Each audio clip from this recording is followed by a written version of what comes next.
Right here we've got the Spiderlite TD6. They made a lot of modifications from the TD5 to the TD6, made it a lot easier to use. We get a little more light output and stuff, so let me run through a couple of those changes for you here real quick. The most important one, I'm going to jump right in, is the new curved front.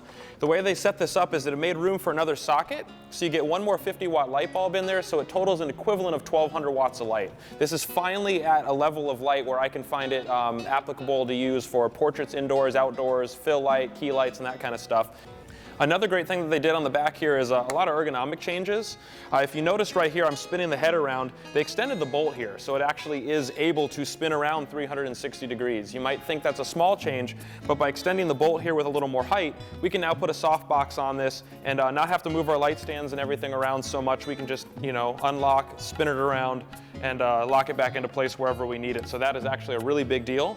They also extended this handle back here too. Not all of us have the littlest hands in the world to kind of sneak in there to adjust the past models. So if you've got a little bit bigger hand or you've got thunder thumbs or something like that, by extending this out, you can actually get a good grip on that. So if you've got a heavier softbox, you've got plenty of leverage to move that around on.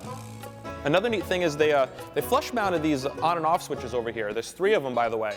Allows you to turn the lights off in groups of 2, so you get a lot of adjustment, a lot of variance there with your light output. And by making them flush mounted, it's a lot less likely that they're going to catch on things like power cords or your softbox, things like that. And then one of the last features that I really like, another awesome convenience factor you might not think about, but it's a 15-foot power cord, so you don't have to go running looking for an extension cord right away. There's plenty of leeway here to get you to a wall or wherever you need to be to position your light in place. What's really awesome though is, say I've got this thing 10, 13 feet up in the air with a softbox and I just want to turn it off. Say this is a hair light and I want to take a shot with no hair light. They put a power switch here built into the 15-foot extension cord. So rather than having to climb up my light stand or bring my lights back down, very easily turn it off, take a couple frames, turn it back on.